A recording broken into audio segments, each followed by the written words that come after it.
told me that that if you want the story of the fight on offshore oil, go talk to Richard Charter. And I think the person who told me that actually was Warner Chabot.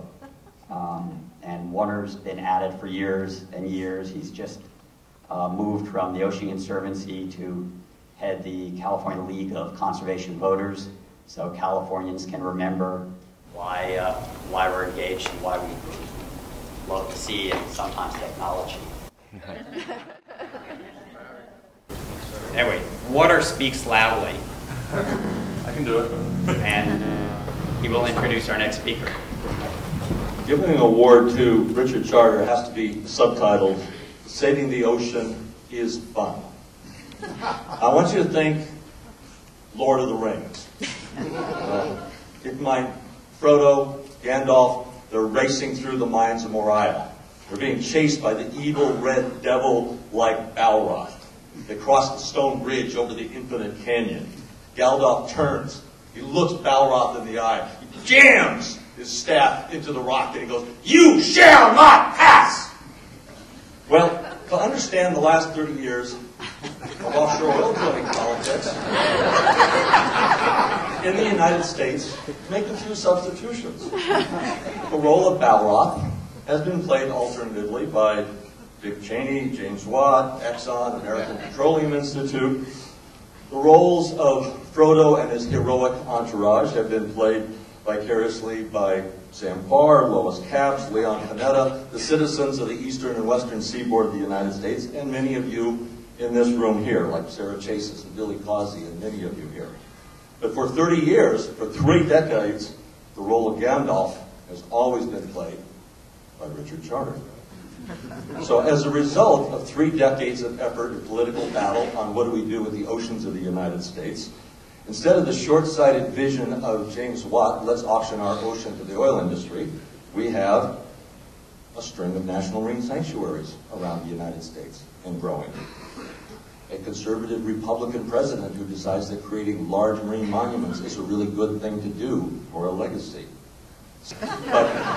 So with no further ado, I would like to say that saving the ocean is fun.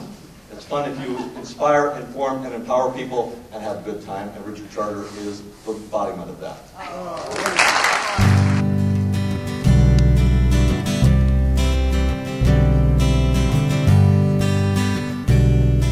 I knew I was in a lot of trouble when I heard Warner was going to be the one who did the introduction.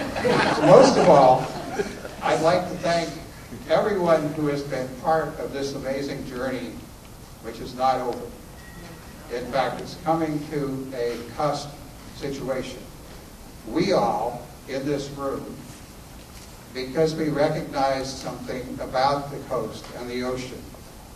I don't know whether we recognized it because we recognized the seawater in our veins, or the spiritual connection that we get when we look into that sunset, or whether something just resonated with the ocean for us, that many people in this room are recipients of this award.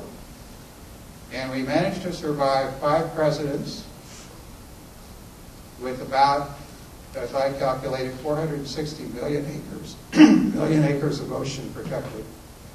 I lost count of 8 secretaries of Interior, and we have delivered that land under the ocean and that water now to a new administration who, in my observation, as of yet, hasn't done anything bad, but has very little understanding of the ocean and the issues surrounding the ocean. And we are now entrusting that which we have protected through these 30 years to President Obama. On the 17th of April, Interior Secretary Salazar will hold a hearing in San Francisco on his plan for offshore drilling.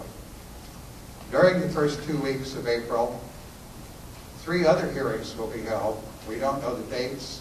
We don't know the specific locations. One will be in New Jersey. One will be on the Gulf Coast somewhere, we believe Florida. And one will be in Alaska, we believe Anchorage. And Secretary Salazar will attend those personally to learn about the ocean. I've already suggested to my friends in California that we recreate as nearly as possible in 2009 what became known as the endless Mendocino 23-hour offshore oil hearing nearly turned into a riot. But I think we need to do that again in San Francisco.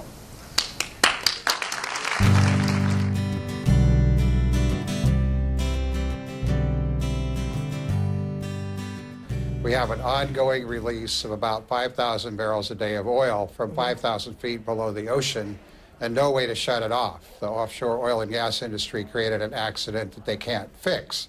So now it becomes a matter of bad choices. Which is worse? Oil coming ashore and becoming entrained in the fur and feathers of the animals along the shoreline, or to keep diminishing the amount of oil that comes ashore to the maximum extent? Do you apply a toxic material to the slick, which they've been doing with aircraft all week, that contains a chemical, a solvent, 2-butoxyethanol, 2BE it's called, that has been very controversial in the past. Well, it depends on where it comes into contact, but it can be mutagenic. It can cause kidney damage in the water column if this is what they're expecting to add to the spill at the seafloor. It could have effects on fish, turtles, sea turtles, everything in the water column. What's the alternative? The alternative is to not do anything, or to continue to mechanically attempt to contain the slick, which obviously, if you look at the booms blowing up on the beaches by the wind, the weather's not cooperating, so we may have to accept the application of dispersants as the lesser of two evils, compared to having larger amounts of oil come ashore and damage wildlife. Any of these things are simply nibbling away at the edges of a very large problem. Obviously, the central focus for everybody involved, the spiller, BP, the administration, is not a blame game right now. It's to figure out how to shut off the leak at the seafloor. That's the primary thing. Does this make you angry? Well, I've been through 3 of these now. They do occur around the world at various intervals. I think that this industry needs to wake up and get serious about safety, clearly, the offshore industry. I'm not criticizing the Coast Guard. I think we have the best people on the ground along the Gulf Coast.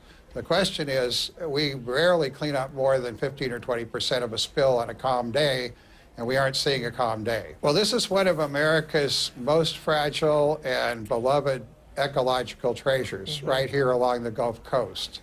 And the seafood that comes from that water and the visitor serving industries that make their living, as you mentioned in the earlier segment, these are all going to be impacted. And Americans love their coast, and this is, I think, really hurting a lot of people just to watch this happen.